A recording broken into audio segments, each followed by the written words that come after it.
เหมือนในลักดีปีศาสนา2551นี่เดือน9-8ค่ำเหมือนในวันในตีตำในเวียงลาเซียวในตีจ้องหลงวานซูในอีกมือเลยเสาใกล้กว่าใกล้มาลืมมายังมาเสาที่ไหนเจ๊จะเสียวเสียหลงจ้องวานซูเขาอีกตั้งเสาเที่ยวสมบัติให้เสาเมตตาเทศนาพ่อปันตราผักตอนหลักสองตาสังขาเจ้าอีกเลยตะกาปอกเมยอตินจองห้องวัดวันสูงนี่แหละเสาก็เลยมาเทศนาเมตตาโหตราปันตะกาเขา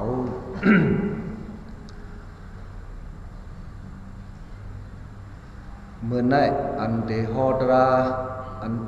นเดโหปันตะกาเขาเมื่อไหร่เนี่ยเสาวนไว้หลายอันหลายมิวเดโหปันซึ่งคือให้บ่สั่งทุกข์วนก็วนกว่าวนมาเสาวนไหลลองสรณกงนั่นเขาอ่อนกันหลัดอ่อนกันหออ่อนกันถ่องด้วยลองสรณกง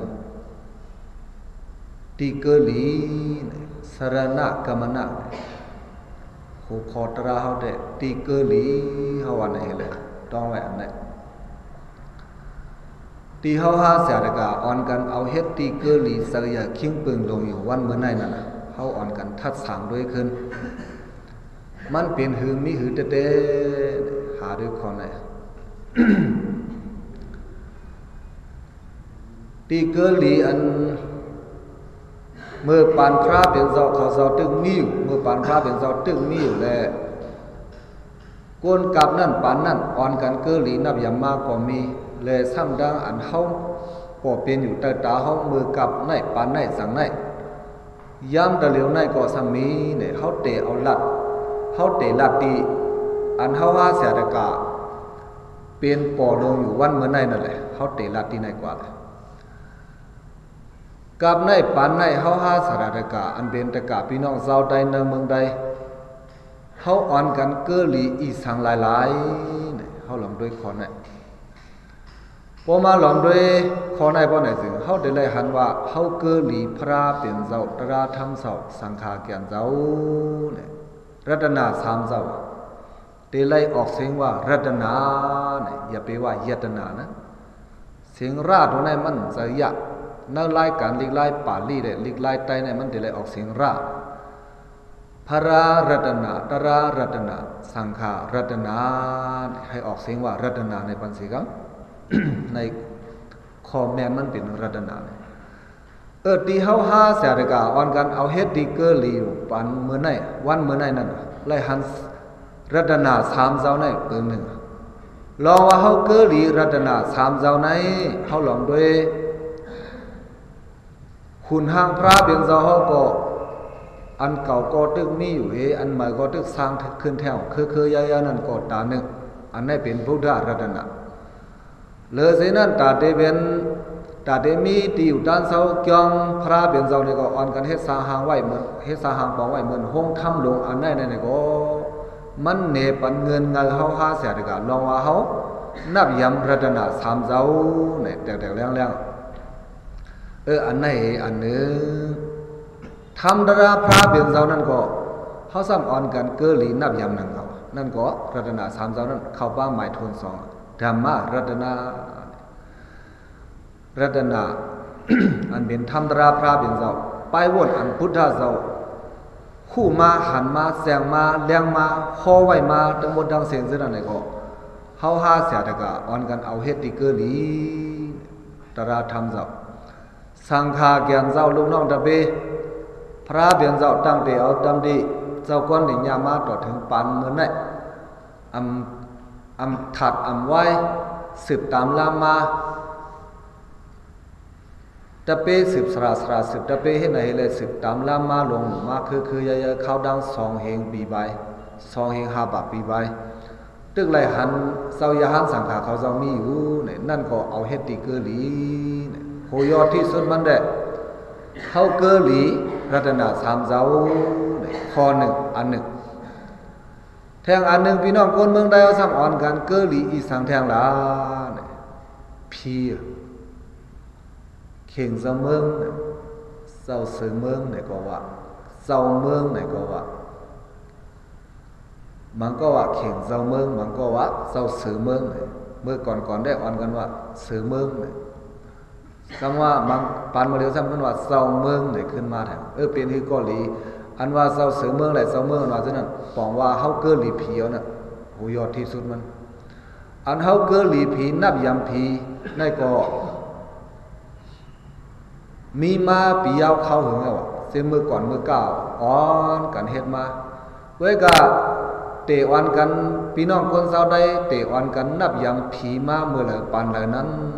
อันไหนเฮาอ่อนกันคอกหาปืนมัน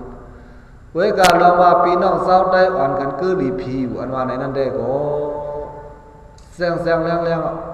ลองว่าเฮาคือหลีผีนั่นก็มีอยู่แต่แรงหันตาตาเพราะว่าโวหายว่าควายหายว่าซึ่งพี่น้องวันนอกหน้าป่าเขาซื้ออยู่ดีกินบ้านว่าที่ไหนก็สุขข้าวสารให้กว่าเติมผ้าวันผีดำดีเขียนเสมอให้ก็ให้ผีสวรรค์สมือซ้อมกุมซ้อมเขียนซ้อมซอยซ้อมแถมบันเทิงเป็นอันเป็นในกว่าทุกย้อนที่นั่นอันนั้นก็ปองว่าเป็นรองเฮาเกอหลีผีในตาหนึ่งแทงอันหนึ่งพี่น้องคนเมืองได้ซ้ำอ่อนกันนับยำสังแทงอ่อนกันนับยำปีตังกาลา10ลีเข้า9ลีออก4เป่า9ห้างอันไหนก็เป็นติเกอหลีมาปีตังกาลาอันไหนกำน้ำลูกมาดังอินเดียมาจำประมาณเป็นวาตาปุ่งหน้าเขาเอานับเอาสอนด้วยปีเหลือนวันยามเสนับสอนเหตุตอบด้วยพอหนามอันนั้นแห้งสังเตเป็นไหนพอหนามอันไหนแห้งสังเตเป็นอันไหนเสื้อไหนซากว่าด้วยขิงด้วยข้าวด้วยนักขัดปีเหลือนวันยามเห็นนับสอนเหตุตอบข้อกว่าเท่านั้นอันนั้นก็มาดังคนอินเดียนั่นก็ศาสนาพุทธเจ้าเนี่ยก็มาดังอินเดียนั่นก็ลูกตั้งนั้นเนี่ยซึมเข้ามาในแผ่นดินเมืองใดอันเฮาเอามาเกอหลีลงเนี่ยปีตังกาลานั่นก็ป้าอันนึงโหยอดที่สุดมันได้หัน3อันพี่น้องคนเมืองใดเฮาเขาอ่อนกันเอาเกอหลีนับยำอันเฮาอ่อนกันเอาเกอหลีนับยำเนี่ยก็ได้1เว้ยฮะเนี่ยปอดถ่อมพระเบียงสวาได้อันความขนาด1เว้ยพุทธสวาไว้ก็ดีนะธรรมะปดาที่1วาสนาเนี่ยบะโหเวสรณัมยันติปปดานิวานานิสะบะโหเวสรณัมยันติปปดานิวานานิสะอารามารุคาเสตยานิมนุสะพยะทัสสิดาพระเป็นสวาไว้บะโหเวสรณัมยันติ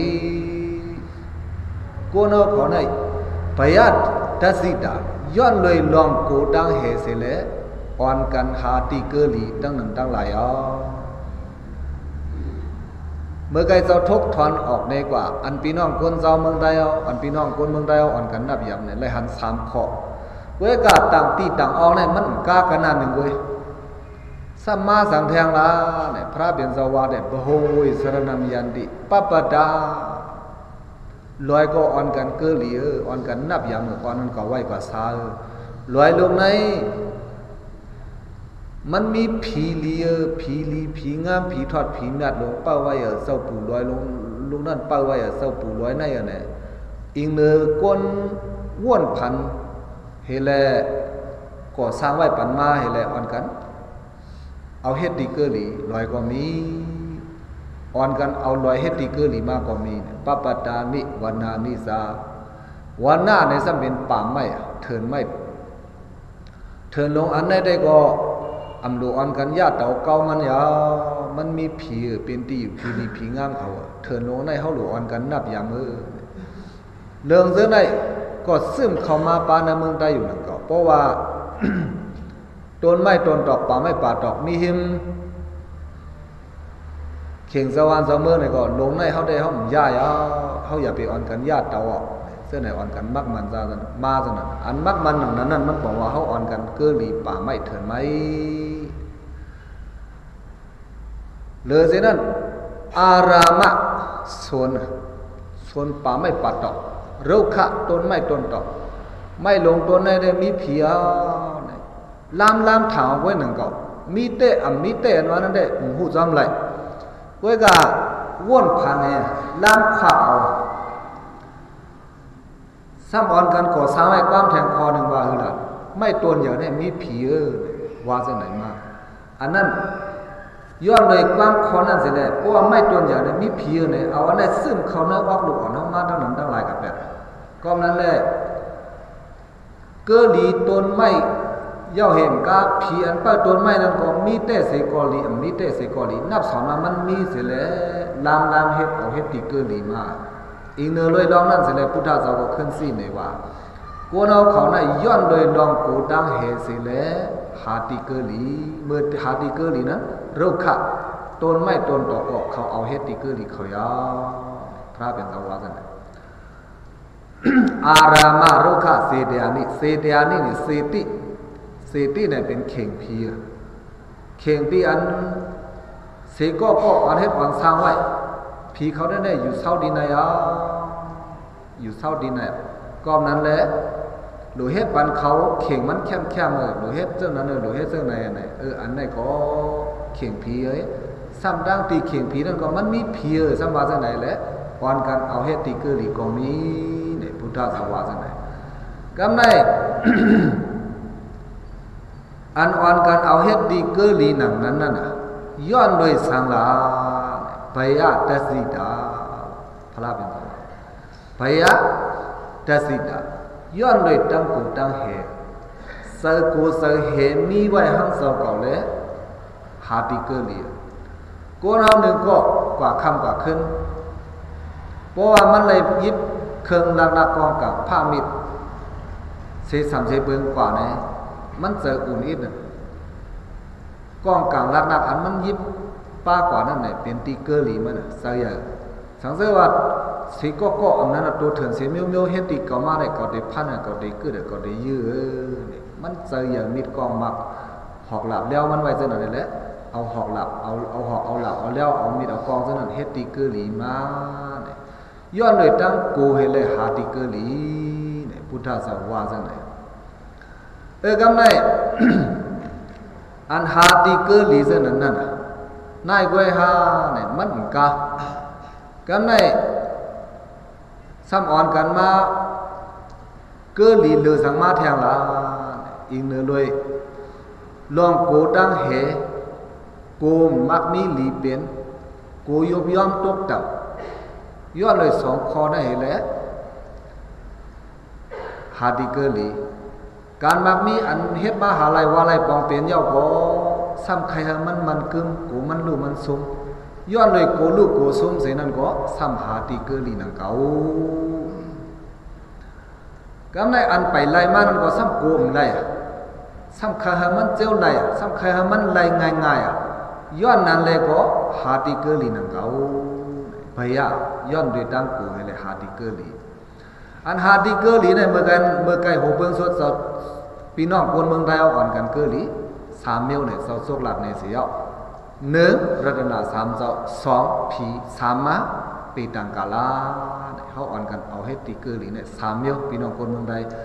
เหลือเสียสามเมียวนั้นในไปวันพุทธศาสนาอันพระเป็นเจ้าวาไว้นั้นซ้ำปะปะตะโกนเอาเขาเนี่ยย้อนเลยตั้งกูเลยอ่อนกันเกลีลอยก็มีย้อนเลยตั้งกูเสียแล้วอ่อนกันเกลีป่าไม่เถินไม่ก็มีแทงทีหนึ่งสมาอารามะส่วนนั้นได้ก็หลูยะหลูยงยาวในก็ซ้ำอ่อนกันวายเลยเอาให้ตีเกลีก็มีโรคต้นไม้ต้นต่อเลยเอาให้ตีเกลีก็มีเสดิเข่งเพียในก็อ่อนกันเอาให้ตีเกลีก็มีกำในนั่นก็เสียมกาประมาด้วยแทงอันเฮาหันอยู่ตาเฮาปานมือเหลียวนั่นก็กาพี่น้องใต้ได้ก่อมหันนำนั่นก็ต่างที่ต่างเอาอันนั้นหันเปิ้นหันเกลีนั่นเมื่อนางพี่น้องกะลากอราคาเขาในซ้ำได้หันเขากู้ไก่อินคิมนี่เป็นอันดีอันทอดอันแม่เด้อนี่ซ้ำอ่อนกันเอาอินคิมมันเฮ็ดตีเกลีก็ป้าหันแม่นั่นก็เอ็มกาอันหางเฮ็ดหางผู้เฒ่าลงเขาไว้แล้วในเป็นหางเจ้าปู่หลวงกันนะเด้อในเป็นหางเจ้าปู่หลวงที่ไหนนี่แหละอ่อนกันเอาเจ้าปู่หลวงอันว่าซะนั่นสิแหละเฮ็ดตีเกลีกองนี้เมื่อป่นมาเข้าดัง10ปีซุน่ะเจ้ายามญาตะกามในเท่าก่อนน่ะเมื่อเฮงเก้าปัก98เท่านั่น แต่การนายก่อนเจ้าการนั่งจ้องตีอย่างกูในวางจ้องเลยซ้ำมีห่างปู่เท่าลงก้อนนึงปู่เท่าลงก้อนนั้นห่างมันก็เป็นเฮ็ดไว้แคมคึกเอาเลี้ยงยางหยิบมือหมักน้ำหอยคอยเขาซ้ำว่าพลายนับยามก็ให้มาเอาก่อนละเฮ้ในเขาดัง3 ปีพอ3 ปีเลยเอาก็เขาได้ต่อยกวยไปแล้วห่างปู่เท่าลงได้เจ้าซ้ำว่าทางไหนไว้ก็ในพวกว่านั้นก็ซื้ออันเพิ่นนับยามเพิ่นมาเอากว่าเฮ้แต่มือเอากว่าเย้านั่นแต่การนายก็ดึงซ้ำมาวางเจ้ามืดกันแห้งๆเหมือนหนังปอหนังเมฆเลยมันมาว่าเฮ้ยเจ้าปันกว่าล่ะเปิ้นคลายน่ะไม่เท่าโว้เจ้าว่าทางเจ้าหลูปันให้ยังล่ะเฮาก็รู้เนี่ยได้รู้ให้สังล่ะเจ้าซ้ำมันรู้เกื้อลีรู้เอาเฮ็ดดีกู้ไก่เพราะนั้นเจ้าได้ถามแต่การไม่เท่าเฮากู้ไก่เกื้อลีปึงเองเจ้าโคดมาเฮาไหนไม่เป็นหุนทางเจ้าโคดมาเนี่ยเจ้าว่าได้เจ้าซี่นี่มันเจ้าซี่นี่มันหุนทางพระเป็นเจ้าเฮ้นั่นเป็นหุนทางเจ้าโคดมาว่าเป็นลูกชายคุณหัวคำสุดทอดนาเกิดเมื่อปีนั้นปีไหนวะย่างตราเสนอจังไหนไรมากไรผูไรตั้งหูนำตั้งหันกว้างมีตั้งหูอย่างเลือกเลยก้นโยแทงเอกเส้นนั้นจ่ายกว่าเพราะนั้นถามด้วยปืนมาเนี่ยก็พูดแจงๆแรงๆดีๆงามๆคำเดียวเนี่ยซ้ำถามด้วยตราอันมันแก่มากก็เป็นเส้นดังเมซิมาบดีบดาวตั้งหูอันเจ้าแก่นอันแก่นเจ้าหูนั้นก็ทราบไปอยู่พูดถึงสิหมดตราอันมันเจ้าห้อยนั่นก็ธรรมะขันดา814เฮงเพราะเอาปับมันว่ามี40ไปมี40ปับปิฎกัดทั้งหมดทั้งเสียงมี40ปับอันความมันพระเป็นเจ้าห้อยปับ40ปับมันก็คับคือมีอยู่เนื้อเติกนั่นเองมีตีในกุ้ยมกาต่างตีต่างองก็มีต่างวันต่างเมืองก็มีเหมือนอย่างปิฎกัดปาลิตัวไผ่มันมีนั่นไผ่เองเด็ดก็มีไผ่ไทยก็เปิ้นมีไผ่สีโหก็เปิ้นมีไผ่เยอรมันก็เปิ้นมีเนี่ยเปิ้นมีบ่โตกับผ่าลงไว้อันนั้นไปบนพุทธเสามีจังนั้นไม่เท่าเพราะนั้นปู่เท่าลงอันว่าตะกาไม่เท่าใครเอาเฮ็ดติเกอร์หลีนั่นมันนำเป็นลูกชายพลาเจ้าถามมันจังได๋มันจังตอบนั่นข้ามฮู้เพราะนั้นก็มันเกิดเมื่อปีละนั่นก็ข้ามฮู้มันว่าเพราะนั้นก็ มันทำลูกกับเมื่อปีละเส้นกรรมกับเมื่อละนั่นก็คำพูดแทงคอในว่านั้นก็มันทำจ้างกรรมตราเมียวเหล่าเสเลเป็นผู้ทอดผู้มีมาเฮสะพกึ่งนี้นับยามมันนั่นล่ะนั่นก็คำพูดอันพูดดังหลงเลยเป็นอันพูดหลายๆว่าซื้ออันพูดมาจะนั้นไว้ให้ก่อนคอเลื่อนชุดได้พูดได้แต่ไรพูดเพราะพูดได้ไปเป็นได้สวรรค์ให้มันเพราะนั้นปู่เท่าลงอันว่าเดียวเฮ็ดติเกอร์หลีนั่นมันซ้ำพอตราปันเฮาสั่งสอนก่อนอ่อยปันเฮาซ้ำบ่กึ่งลีเกอร์หลีนับอย่างมันนั่นข้อสั่งสอนมันว่าคือหลายๆล่ะมีตีหลายๆมันดัดความแนวเลยสอนไว้ล่ะสวรรค์ให้มันอันนั้นก็ข้ามฮู้ป้อมฮู้ก็ยาวก็กวยเยอะไว้น่ะแม่เฒ่าเจ้าหลวยให้สังมันล่ะสวรรค์ให้มันอันนั้นเป็นปืนตู่ทบเจ้าเขาทบมานะอังฮู้ซักเจ้านั้นให้เลยชับเอาเฮ็ดดีเกื้อลีลงนั่นน่ะสองเฮาหยองแต่กะเขาแล้วเคยหยองอยู่เนาะเคยหยองไว้ก็นั่นแหละอันเฮาเอาเฮ็ดดีเกื้อลีลงได้เฮาคือดีทัดสามเตๆพุทธะได้ขึ้นทัดสามเนี่ยเมื่อไกเจ้าว่าความพุทธะสวาไว้แล้วธรรมะพุทธะปะโหเวสรณัมยันติปปดานิวานานิสาอารามารุขาเสดยานิมโนสะพยะทสิตาเป็นความได้กวนเฮาในย้อนโดยลองกูดังเฮเสเลหาติเกลีสยะคิงปึงตั้งนำตั้งหลายในกาติสยะคิงปึงตั้งนำตั้งหลายลงเสนั้นต้นไม้ก็เกลีสนหมักหักหูก็เกลีน้อยก็อ่อนกันเอาเฮ็ดติเกลีเข่งผีก็อ่อนกันเอาเฮ็ดติเกลีในพระเป็นสาวาไว้หูยอมัน3-4ข้อเว้ยก็อันเฮาหาหนูตาปานมือเหลียวเนี่ยมันไปย้อนเห็นนั่นมันมีนำแทงเหลือมาได้นี่ก็ใส่กาใส่มานำมาที่นี่ก็เนี่ยนำมาตันละเนี่ยสักขึ้นมาเมฆควักล้างพื้นแทงในการนั้นเขาเกลีนั่นแทงเดิมดีว่าเขาเกลีสังขารรัตนาในสัมปอยย่อในการสังขารรัตนานั้นย่อไว้เสียงข้าสมาเมฆควักล้างพื้นมาแทงนั่นใส่ เจ้าเมียดปานนั่นเขาเจ้าเมียดปานในเขาเนี่ยมาซะไหนแข็งในกะเจ้าเมียดนั้นเพราะมันเมียดเต้ๆอยู่ในได้ก็กึ่งลีเอาเฮ็ดติเกอร์ลีอยู่เพราะมันอ่ำเพราะเมียดเต้ๆวาๆนั่นแหละเพราะกึ่งลีเอาเฮ็ดเนี่ยเจ้าเขาได้ใครปันตั้งหู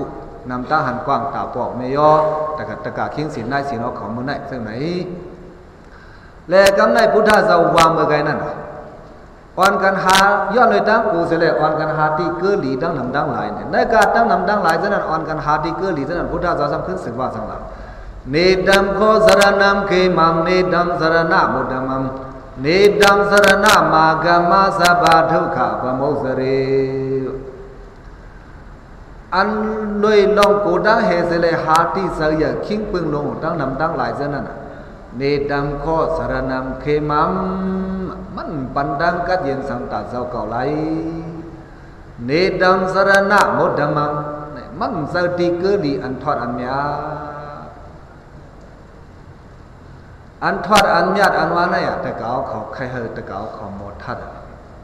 อันญาติอันว่าในอัมเสยุตระ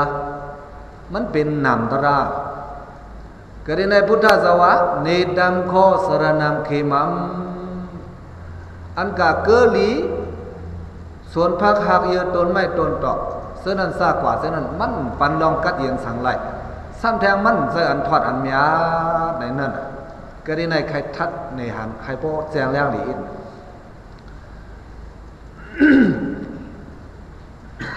อุดมามันถอดมันหยัดมันป่นหรือเฮาก่อนเฮาสังเกตดีเกลีมันเพราะมันไปเหลือเฮาไหนมันหลุเลยเต้ากันก็มันก็กำศีลหาเฮาก็กำศีลหาไว้บ่ไหนได้ก็ตีลีอันมันเหลือเฮาไหนมันมีสังมาเพราะฉะนั้นย้อนจิมถามแทงอีกนึงอยู่จังได้ว่าไงมีสังหลังไหน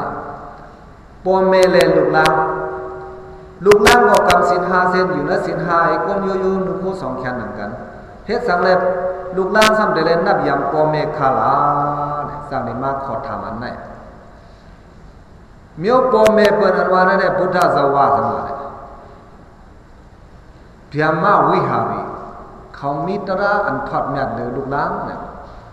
พระมาวิหาระตระอันทอดเมียดเหลือลูกหลานนั้นมีอีสังหลายเนี่ยที่กลางใส่หมอหูใส่ปอเมนั่นมีเมตตา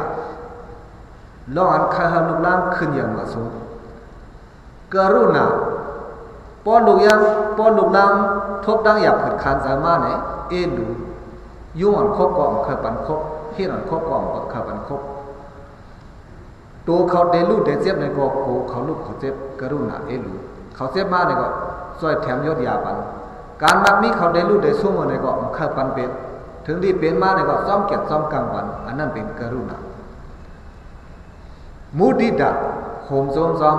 ลูกลังลักแหลมเลียดเซลมามักมีหลีเปลี่ยนมาขึ้นสร้างขึ้นสูงมาอย่างมากาสูงลักแหลมเลียดเซลมาเสนอนั้นพอเมโซมซ้อม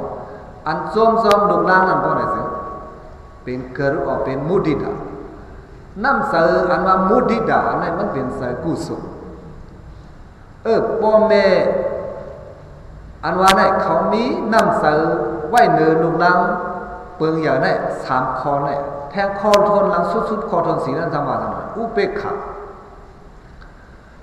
อันไว้เสืออุเบกขาไล่เนื้อลูกลังนั่นน่ะนั่นเนี่ยมันสั่นสูงเดือกะเฮเก่าๆไว้เอามันสั่นสูงเดือเมตตากรุณาก็เอาคนเฮานับตัวปองเสือก็อย่ามันแหละเติมมันแหละ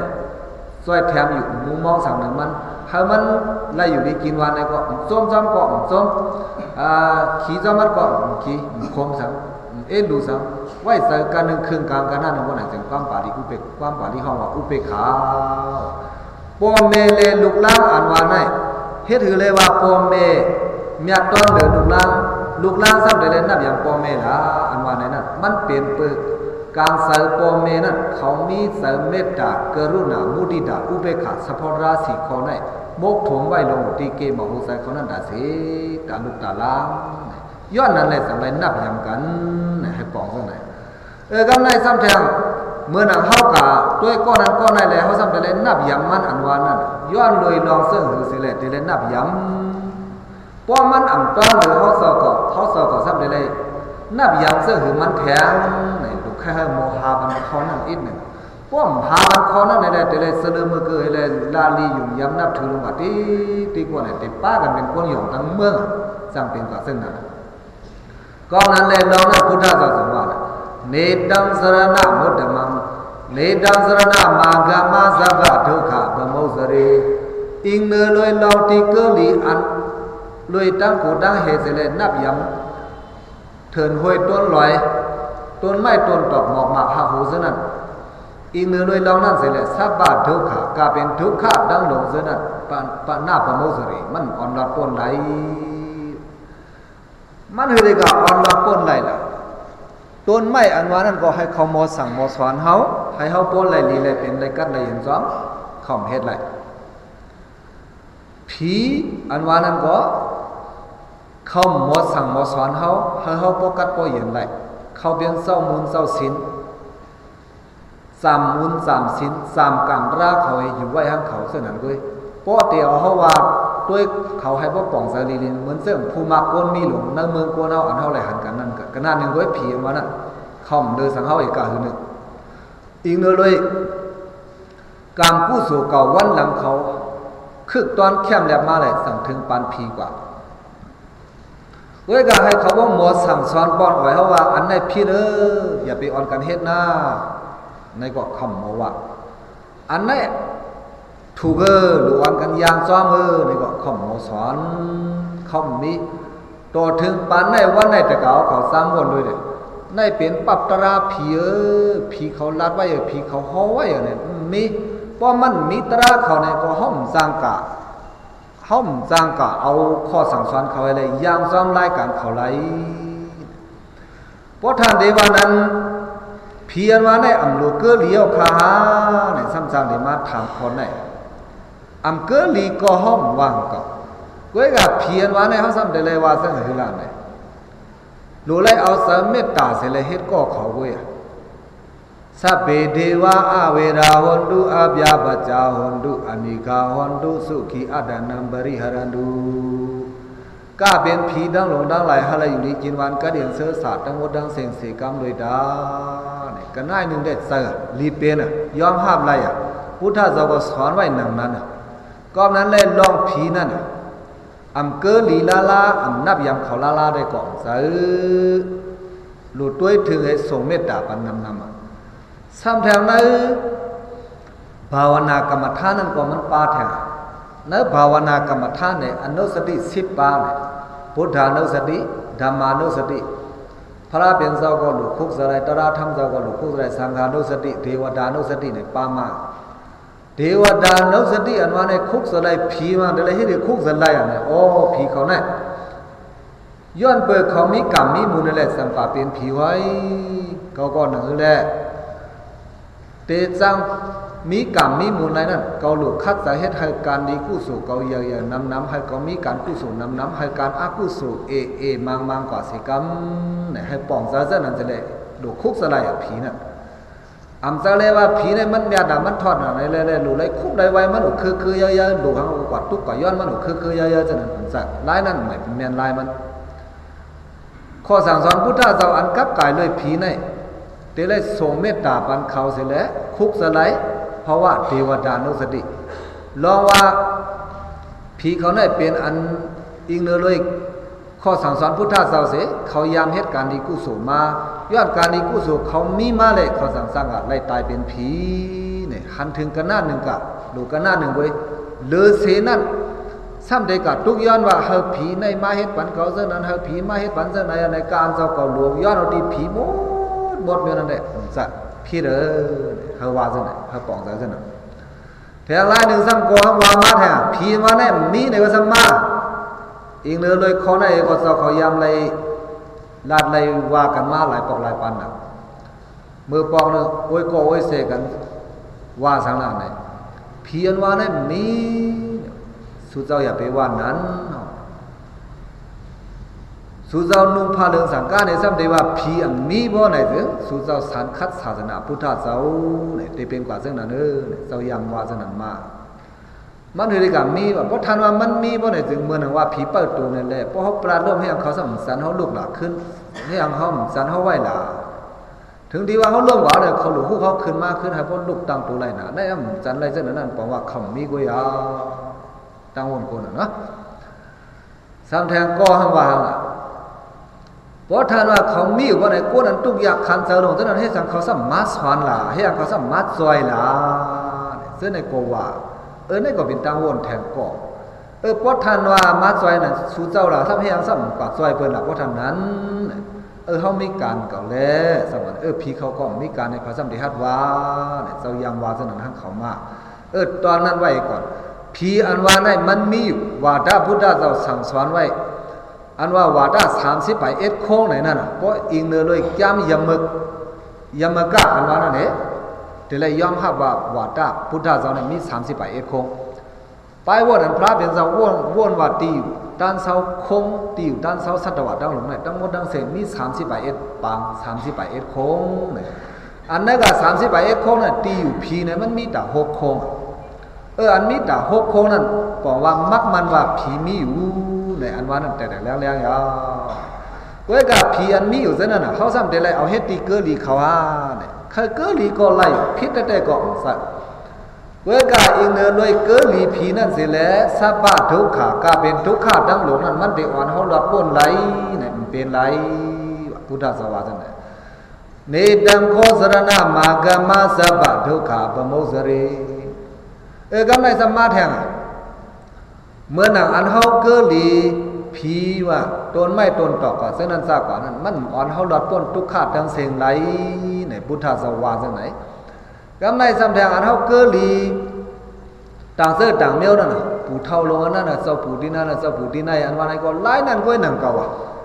มันได้สร้างอ่อนว่าพ้นทุกข้าไล่ตันยาอันว่านั้นได้มันอิงเลยความวนพันเฮาเว้ยเฮาวนพันเฮาเว้ยเลยมันป้องมักมันว่ามันอ่อนดอดอ่อนโป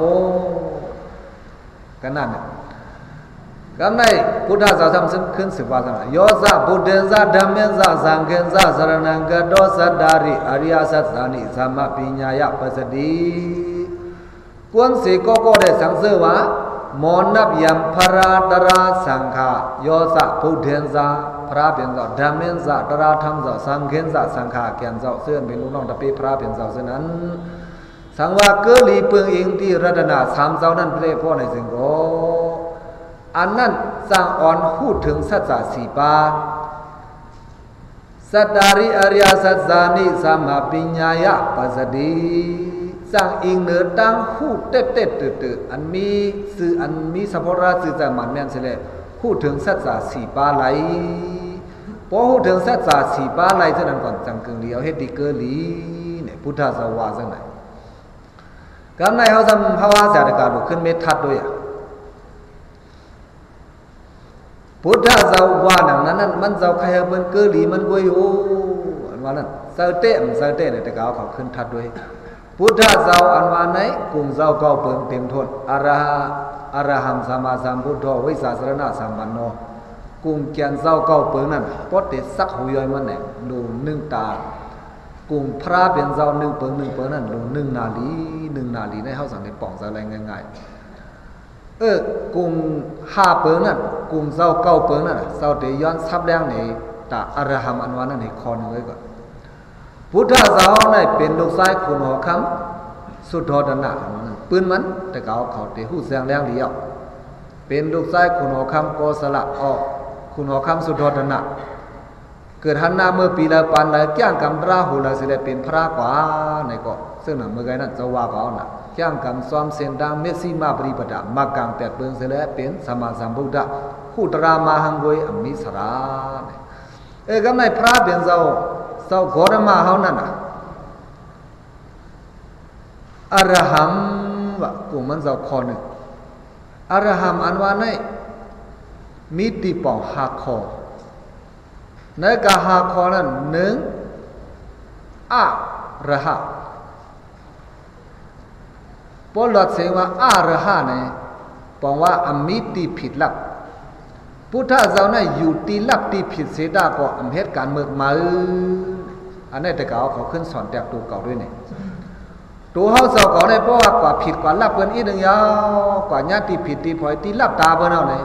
เคยลักก็สั่งลักมาการอันนั้นลีนั้นสั่งหัวในเฮ็ดมาเห็นเมียวๆกำเดียว วนเฮาโยโย่น่ะกวนโยโย่เฮาไหนเพราะว่ากว่าญาติผิดตีลับว่าไหนเพราะมันมีสุนตื้อตังอันเตเหตุการณ์อากุศลนี่ก็มันเฮ็ดฮัดๆกำเดียวกวยกะพุทธะเจ้าได้อันซันนั้นอยู่ที่ผิดตีลับตาเปิ้นหันเอาให้เขาได้เฮ็ดจังนั้นจังไหนอันว่าก็จ่องมีแต่ก็เขาสร้างมนต์ด้วยเหมือนจังว่ามื้อนางสงสามสาวมาเก่ามันเจ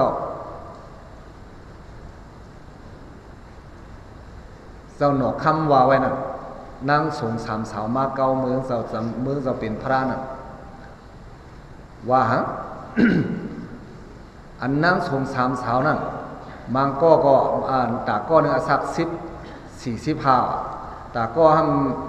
ำเป็นชาวสวยปีเจ็ดแต่เสร็จทรงเน็ตอายุเจ้าในทราบว่าจะหนอกคำว่าพวกมาลองด้วยหางผางเขาก็ว่าเอวอ่อนมีกาวองเก็บตามหมัดตื้อหางตะขัดเปียบหลัดกามสอบแสบเหมือนหางตะเหือตื้อหางตะเก่าเป่าหางตะลูกตั้งหางดีผางงามของเขานั่นหลัดความสอบแสบเว้ยกว่ามันหางบ่แลบเหือเพราะว่ามันยามเหตุการณ์ฮุบการหาวการแก้มเลยมันอ่อนเต้ๆวาๆนั่นหลักความสอบแสบเหมือนหางตะเหือปดตื้อเสืออินก็เล็บตีจะเอาเก่ากว่าเป่าหางตะลูกเนี่ยพวกเป่าฟู่ในก็หางปดตีลูกอ่ะเสื้อในซากว่าไว้หางลีผังงามแต่นั่นในแต่ตัวไม่หย่องลงตัวหนึ่งนั่นไหนทั้งหมดทั้งเสียงก็มีเขานั่งสูงสามสาวนั่นเลยทั้งพระเป็นเจ้าไว้ลับผิดกันนั่นหนึ่งเลยเพราะเป็นคนโยโย่ที่เป็นหือไหลเนี่ยวนสอนด้วยก็ให้กับพุทธเจ้าได้เหมือนกันดังอยู่ปนาปตากันอยู่ที่ผิดที่ลับเสียดาพามหันเสียดาก็เหมือนกันดังอยู่ที่ปนาปตาเป็นอำเหตุการเมื่อมาย้อนนั้นแหละกรุงเจ้าสังว่าอาระหาข้อหนึ่งแทนข้อหนึ่งสังว่าหางละไหน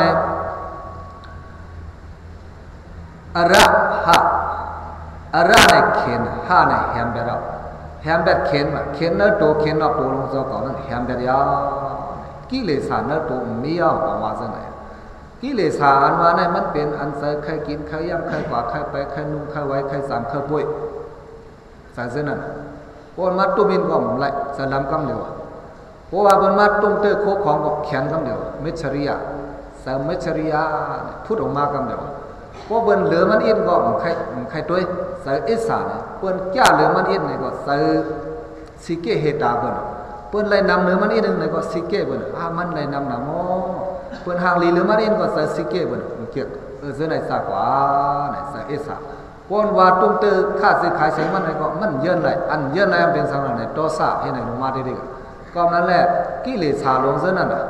มันมีอยู่แต่ตาเฮาว่าเสียกะปันมือเดียวในหางผางมันเว้ยผู้บนวายในเยินไหลผู้บนป้อมเยินไหลก็ตุ้มตอบขึ้นเอาซบเอาความตอบขึ้นมาบอกมาแล้วเอาซบความตอบขึ้นก็เห็นก็ตามือบ่ปามาเนี่ยเอาตัวตุ้มตอบขึ้นก็มีให้นั่นได้ผิดแผกกันผิดโหกันมากำเด้อซะนั่นน่ะกิเลสาซะนั้นพุทธะเจ้าได้สัมว่าแฮมแบดหมดยาเปิ้นว่าสังก็เตื้อเนื้อเตื้อหนังเสียอิดเตื้อลำเตื้อเลียงเสียอิดเนี่ยร้องด้วยขึ้นอันเขียนเจ้าออกแต่เปิ้นนั่นน่ะเมมาลงสิงซ่ามานะมาที่เนว่าพุทธะเจ้าดังมันห้อมพากันสิแลทรัพย์สันเทไว้ที่ต้องมัน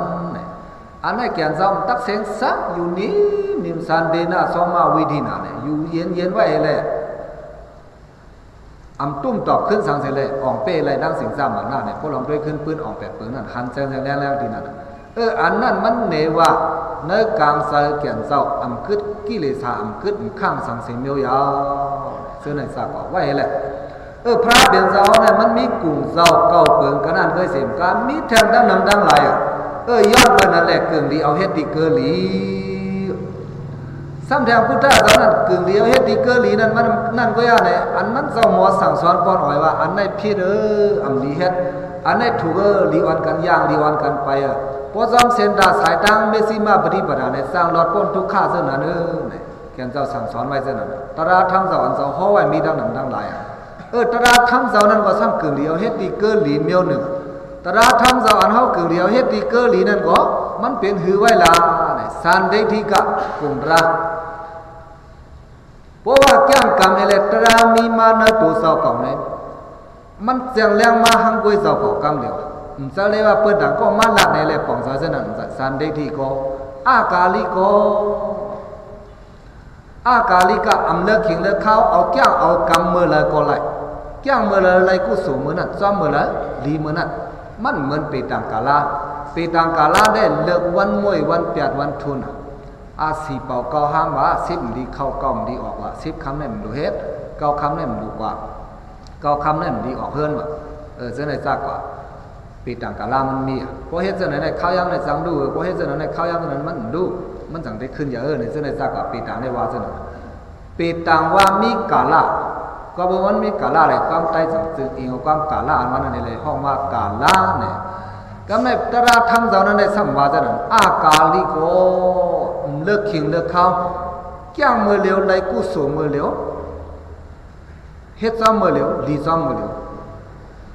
เปลี่ยนไว้เจ้านั้นก็ไม่อากาลิโกเอหิปัสสิโกซ้ำกึ่งลีผิดว่าเปิ้นเลียบเห็นด้วยถึงไรมันสื่อตระเตะว่ากำเดียวไหนจะเมียวอันลีเลยเสริงซิมกูเปิ้นหูเมียวนั่นจะในพวกเปิ้นหูอันพวกเปิ้นหูแม่นกว่าได้เปิ้นจะจังถังผิดเปิ้นจะจังถังเทิมกว่าเส้นไหนมีหลายตระภาพเป็นสักพวกเปลี่ยนก้นมีปืนหูสั้นสูงอยู่เตะว่าเพราะไหนทัดสางด้วยไหลตาเสเลเพียนไหลตาเสอันไหนผิดอะไรก็เต้นเต็มจังไรว่ากันอยู่มันเต้นว่าหลุดเลยเป็นว่าอันซื่ออันเสตาเสเนี่ยพวกไปอยู่ในก็พระเป็นเจ้าว่าไอ้กลุ่มตระน้ำกัดตั้งยำตระอันเจ้าห้อไว้เท่านั้นเอหิปัสสิกาเลเพียนด้วยแหละมาด้วยแหละเส้นไหนสักว่าตระทำเจ้านั้นมันมีน้ำกัดตั้งยำเจ้านั้นสังขาลุงน้องตะเป้แก่เจ้าก็ตอนนั้นเขา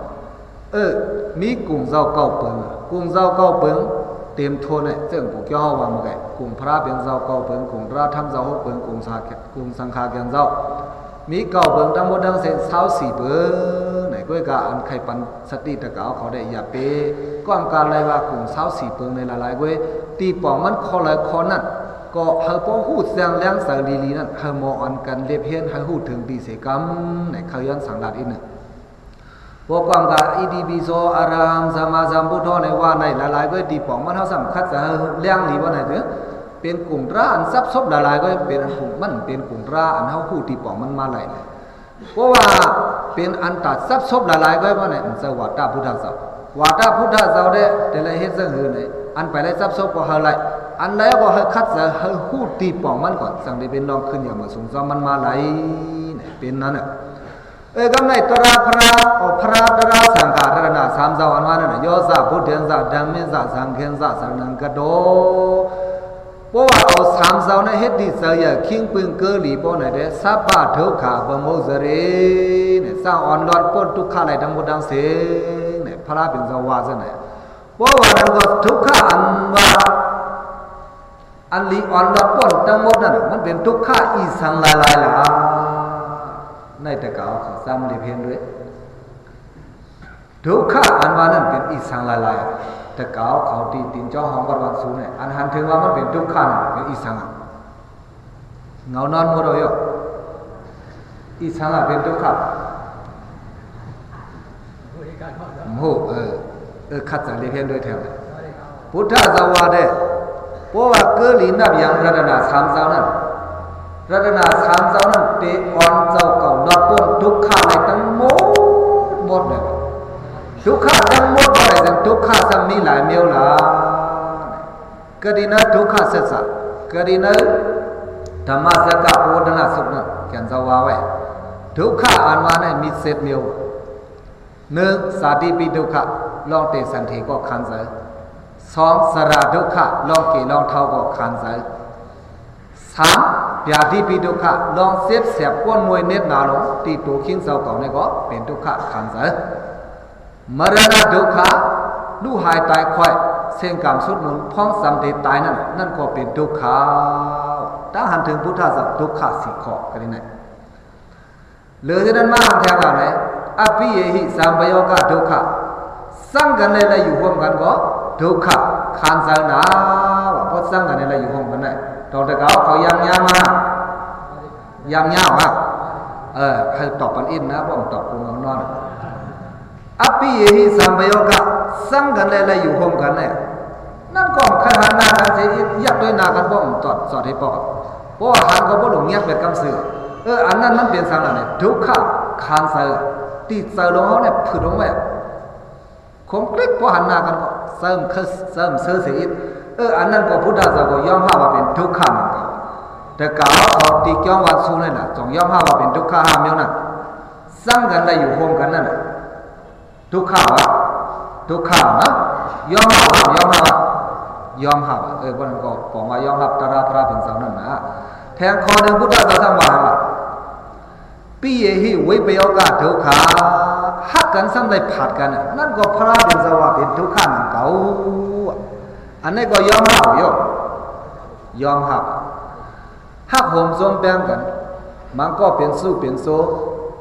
ไล่ผัดไล่ยานกันทุกข์มันก็เป็นโผเป็นเมไล่ผัดไล่ยานกันทุกข์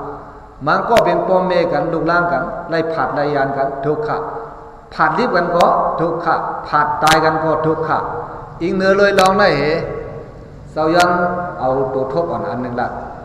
เมื่อปวนมาเข้าดังเดือนโซนน่ะตะกานางยิงก่อนลูกค้ากามีเกี่ยวอะไรขลาเจ้าเนี่ยเจ้าเขาลงกับเฮ็ดลูกเฮ็ดเนี่ยสอนนี่ไว้ดังเสื้อยันโกงเสื้อวันเจ้าไปฮู้ซัมมาเอาน้ำตางตัวเอ๋ให้ลงข้าใครฮู้ตีอยู่มันข้าใครลัดต่อมันมันเป็นสาพอทานว่ามันอยู่ดีในมันตึ้นไรฮู้เขามันกำเดียวเพราะมันอยู่ดีได้มันไรฮู้เขาสังเขาอยู่ดีบอกว่าเส้นไหนนั่นล่ะตั้มเสือสิเลยอยู่ละเสาสัมวาเส้นไหนตามลูกเป้ไม่ใจดันนั่นเขากว่ามันมีอยู่ในเมืองกูในเว้ยมันกว่าเลยเจ้าเนี่ยมันว่าสังเจ้าเขาขึ้นเนี่ยนั่นกว่าเจ้าของต้นมีลูกด้วยแล้วอันลูเจ้าเด็ดเจ้าอยู่ก็กางหางใครซัดใส่ไว้เจ้าวันนี้กว่าเจ้าของต้นมีลูกด้วยแล้วอันนี้มันเป็นสังลาเนี่ยเป็นปีเยหิวิเบลกะมันหักลูกมันสามยอดเศษอันมันหักแป้งเหนือลูกมันนั่นมันใครผัดใครยานลูกมันใครให้ลูกมันมีอยู่หิมันตาเสนั่นอันนั้นที่เป็นเสริมเมอันห้อมผาปาตังหูเขาว่าจังไหนเพราะว่าห้อมผาปาตังหูเลยมันดูเป็นนั้นเมียวลูกล่างเอากว่าหาปีญาตังหูตังหมอตังลักตังแหลมอันว่าไหนเคยผัดเสตาก็ดูเอาเสริมหูอันหนึ่งเกี่ยมผาซ้ำเสริมเจ้าก็ไปหรอกมันดีกว่าหาตังขึ้นอย่างมาสูมันก็รู้ว่าจังไหนเขาเลี้ยงมันอย่าเลยสีตาก็กล่อมเลี้ยงมันเท่าตาอันเลี้ยงมันเท่ากว่าวันตาเมื่อนั้นเนี่ยเตปินปิงหยามันอันมันหมอมานั่นกุยเนี่ยพวกหมอปองเสือเนี่ยได้เตรียมเย็นอินาตะกาปอเขาว่าเป็นเส้นนั้นก็นั้นแหละอันพุทธสวะปีเยหิวิเปโยกะอันว่าเนี่ยมันเป็นทุกขาหักกันได้ไล่ผัดกันนั่นได้เป็นขอทนหกก็ในขอเรื่องสุดพุทธศาสนาสังนั่นยามไปสังนาลปฏิดัมปิทุกขมอันขลายเล่มไรนั่นก็ทุกขาพี่น้องคนเมืองใดอ่อนกันเป็นทุกข้าวทั้งเมืองอยู่มาเหลียวไหนเขาหลงด้วยนะยามไปสังขลายนาลปฏิไรดัมปิทุกขมอันขลายเล่มไรนั่นก็ทุกขาแต่กาปอกเมียเขาตีเจ้าวันสู้นี่นะขลายสังลาข้าเขาได้ใครก้าวไว้ต่อห้องมีหมายมาก็อย่าเอาสังกันนะโยอันขลายอยู่เล่มไรนั่นก็มันเป็นทุกขาเนี่ยพุทธสวาสนาเจ็ดข้อเนาะหนึ่งสาธิปิลองเตสันเทก็ทุกขาสองลองเกทาก็ทุกขาสามลองเป็นเจ็บแสบก้นมวยเนตาตีตูเจ้าก็ทุกขาสี่ลองลูกหายตายคอยก็ทุกขาห้าสร้างกันไรอยู่พักกันก็ทุกขาหกหักกันไรผัดกันก็ทุกขาเจ็ดขลายแหลมไรก็เป็นทุกขากันได้เนี่ยพุทธสวาเจ็ดข้อนะกรณีนั้นทุกขาเจ็ดจากพุทธสวาไว้เจ็ดข้อนั่นเป็นทุกขานั่นก็ทุกขาอันพระเป็นสวาโปเกลีนับยำรัตนาสามเจ้าในสร้างเตอ่อนหลอดป้นทุกขาอะไรทั้งหมดทั้งเสียงอันว่าในนั้นตั้งหันถึงพุทธเจ้าอันว่าเป็นทุกขาเนี่ยมีเจ็ดข้อเนี่ยนั่นก็เสียมกาหมาแทงอันหลายแล้ววันไหนปริเยสนาทุกขะหาหอมปิสิโคของในก็ต้องไงคือไหลใครในไหลพิษไหลแผลพิษโอนมอกันหิมกันก็หนึ่งเลยก็หนึ่งพอตั้งหลุมแม่นกันมาเนี่ยในการมักมีเนี่ยพิษโหกันคำเดียวมันก็คลายก็คลายในพอตั้งหลุมเหมือนกันมาเนี่ยในการมักมีเนี่ยพิษโหกันเพราะว่าตั้งหลุมก็หนึ่งเลยก็หนึ่งเหมือนกันมาเนี่ยในล็อกรายการไปเมืองสัมปอดังหลุมแม่นกันมาเนี่ยพิษกัน นั่นล็อกไล่การไปเมืองนั่นเพราะว่าตั้งดูเมียนกันได้ซ้ำเป็นโอ้ยลีกันตั้งดูมันก็คลายซึ่งนั้นคลายสังกรบนว่าดิโมคราซีเนี่ยเจ้าก็มูดีปองดีลิงก็บนว่าดิโมคราซีเนี่ยกำพังว่าคลายกำพังว่าคลายเนี่ยพอตั้งดูเขาอำไปเมียนกันเมื่อไหร่เขาพิษโหกันในการไปเมืองก็กับพวกในการมักมีเนี่ยเพราะว่าตั้งดูเมียนกันมาเนี่ยซ้ำๆพิษกันสั่งเปลี่ยนซึ่งนั้นเนี่ยซึ่งนั้นได้ไหวก่อนเลยอันพุทธสวาเป็นทุกขานั่นแหละปริเยสนะทุกขาหาหอมติสิคุของนั้นก็เป็นทุกขาหลงเมียวหนึ่งกะหากะหาขายกันว่าคุณนั้นไม่ได้กะคุณนั้นไม่ได้กะมาก็สมาแทงตาหนึ่งอะไรกะอะไรขายเสียดาก็เหมือนเรื่องการเฮ็ดตึกให้ตึกหน้าจะได้คือไรใครในหยาบผืดคันจะคันข้อเสร็จเลยหายอันเลยหาจะนั้นก็พระเป็นเจ้าว่ามันเป็นสุขะสกัดเย็นปริเยสนะทุกขาตาเตหามานั่นก็มันบ่ขันใส่ไหนตาเตไล่มานั่นก็ไม่ไล่มาดูสิมเปียงไว้นั่นมันเป็นสังนั้นอาเรขาวความบาลีว่าอาเรขานั่นก็เป็นสุขังทุกขะขันใส่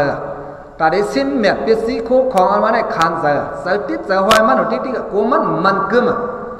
โคของเสียสิมกามกุงอายุงลงหาเบิงหาปารูปะสัตตะกันดารสะฟุตปะอันเจ้าก็เฮ็ดมหาลัยวาลัยปองเป็นเงินคำปิสิโคของตึกให้ลอกน้ำมาลาวูควายเจ้าก็เช่นนั้นเป็นโคเก่ายาวในเด็ดโซแคบโซกำในมักมันไรก็พอสอนข้าวหึงมาในพระเป็นเจ้าสัมวาสังนั้นเป็นสันนังเวรานังสาธารณะภาเวนาเมื่อปิสิโคของอันว่าเนี่ยมันกับไก่กระดังยันสุลงหาเพิ่งตาเสยันสูลงห้าเปิงเคนลงห้าเปิงว่าเนี่ยน้ำไผ่คุณผู้ละก้นส่วนลูกไห้ล้างไห้ไผ่ก็สั่งใหม่น้ำก็สั่งไหลสั่งรองสั่งท่วมคุณอันว่านั้นก็ราซาโตวามันก็ซ้ำป้อมใส่คุณอันมีตราตีมาโหใส่เขาเนี่ยซ้ำเป็นคุณให้คุณเรื่องเนี่ยก็ซ้ำจังญาติปิสิโคของเจ้าเก่าเขาอันนั้นก็เลยกูราซาโตวากำในผู้ละก้นส่วนก็ไม่ทำลูกให้ล้างให้เขียนลงห้าเปิงเนี่ยมันเป็นก้องไก่กันดังเป็นสีโคของเจ้าเก่าตาเสเนี่ยก้อนนั้นเลยป้าเป็นสีโคของมาเนี่ยมันง่ายมีเงินมาก็โปไว้สำลินสำกูปลูกผักสำกูมันในเพราะว่าไว้ในผลน้ำยามาเนี่ยก็สำกูมันในเพราะว่าแหลดพัดมาในสำกูมันขอบไปเข้มกว่าลูกกว่าหายกว่าเพราะว่าไว้ดีง่ายๆเนี่ยก็สำกูเป็นรักเป็นสวนเพราะว่าไว้ลึกหนาไว้กับเนื้อลิ้นเมื่อในสำกูมันหายกว่าไว้ก็เลยก็มันเสอะไรสิปอกตั้มเสอะไรสิปอกเนี่ยอาเรขาทุกขาเนาะเจ้าไหนก็พุทธเจ้ายอมข้าบาเป็นทุกขาหนึ่งเก่าเนี่ยอันไหนเป็นทุกขาอันหนึ่งกำไหนพุทธเจ้าสมบัติปกเกลีพระราสังฆารัตนาสามเจ้าพ่อไหนซึ่งมันสั่งหลอดป้นเลยทุกขาเสนั้นทั้งหมดดังเสียงว่าสาธิปีทุกขาก็หลอดป้นเลยพอถึงนิพพานกัดเย็นอันว่านั้นว่าไหนซึ่งสาธิจราปยาธิมรณะโศกปริเทวะทราบว่าไพ่ลง11บุกนั้นหลอดป้นหมดเนาะก้อนนั้นเลยพุทธเจ้าสั่งว่าปกเกลีรัตนาสามเจ้าเนี่ยมันสั่งอ่อนป้นทุกขาเลยทั้งหมดดังเสียงอันไหนแก่นจะว่าไว้หมอกกันหน้าหนึ่งในเฮียงเป๊ะปันคอมมันอะไรดังนั้นล่ะเนี่ยแต่เขาซ้ำๆขึ้นไม่วนด้วยเลยอันแก่นจะว่าพวกเกลีรัตนาสามเจ้าสั่งหลอดป้นทุกข้าอะไรหมดอันว่าในนั้นมันจะเลยว่ามีเส้นตาสายตั้งอันตัดที่ย่างกำสีหลอดป้นทุกข้ามจะเหมือนซึ่งว่าอาเรขาทุกข้าอันเขาหาเสร็จแล้ววางกันเมื่อไงนั่นปิสีคู่ของไหนพวกอะไรเกียรติกรรมเปิดปามันไหนทุกข้านะเขามาเป็นคนหนึ่งโซนหนึ่งสัตว์หาไว้เฮ็ดไว้มีเอามากมีเหลียวกำในซ้ำเอาเสตันนาอุปาทานของเจ้าเก่านั้นกอดทัดไว้ปิสีคู่ของกลึกลงไว้ที่มโหสถเจ้าเก่าแมดไว้เกียรติไว้กางไว้คู่เก่าไหนเนี่ยใส่คำใส่เนาตาสีสู่เก็บสู่ข้าวสู่เข้ามาเป็นคนหนึ่งสู่หนึ่งสัตว์กำในใส่กามาวัตถุปิสิโคของเขานั้นอันนั้นมันเป็นทุกข์อันหนึ่งในพุทธศาสนาไว้กับให้บ่หลอดพ้นทุกข์อันนั้นซ้ำเตลัยเฮ็ดหือลาทุกข์เสษาอันว่าเนี่ยเตลัยเฮ็ดหือเนี่ยเตลัยคัดใส่หัวป่องใส่ว่ามันเป็นทุกข์ไหนซ้ำแทงเสตันนาอุปาทานอันมีที่มโหสถเก่านั้นมันเป็นสังนั้นสมุทัย สมุทัยสัจจานั้นสำเร็จไรให้สังหลังเนี่ยเดี๋ยวเลยภาวังแบบมันพอภาวังแบบพอไหนซื้อมันหลอดพ้นทุกข์ไหลกับกายได้ลองพิสิคู่ของเจ้าเก่านั่นเนี่ยเอาหลู่เอาต้านเอาแฮนเอาเฮ็ดเอาสร้างกว่ากึ่งลีปันก็เลยก็ปันกึ่งลีตอนก็เลยก็ตอนกึ่งลียืนก็เลยก็ยืนตาเจ้าเก่าเนี่ยก็ให้มันกลุ่มกินกลุ่มใส่ก่อวันเลยวันนั้นเห็นกาตาเปื้อนต่างก้อนอะไรก็ให้เบิ้ลบ่ได้กินเลยใส่เลยใส่ซ้อมเจ้าเก่าเนี่ยก็เอาเหตุการณ์ดีกู้สู่กว่าพอไหนสิเปียสีโคของอันเจ้าเก่าเอาเสตันหนักกอดทัดไว้นั่นจองมันได้ปันทุกข้าเจ้าเก่ายาวปันยาวเนาะปันยา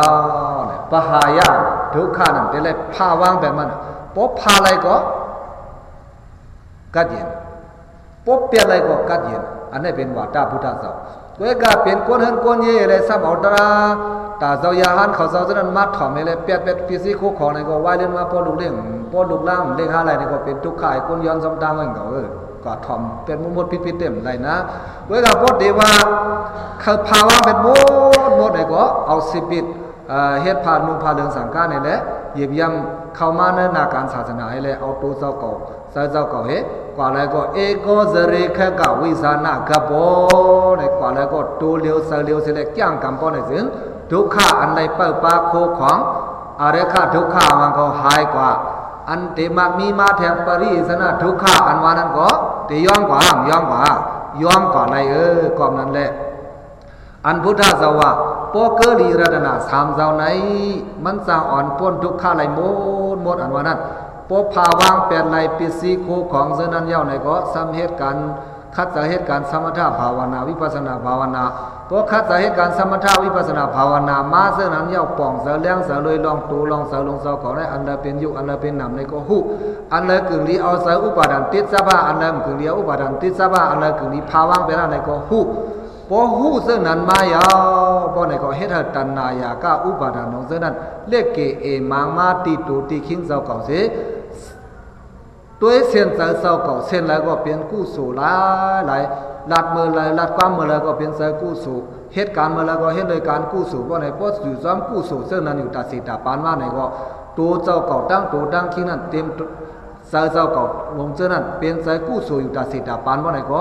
ใจกู้สู่เจ้าเก่านั้นเตอ่อนดอดป้นเลยในกะโมฆะภวฆะทิฏฐฆะอวิโสฆะ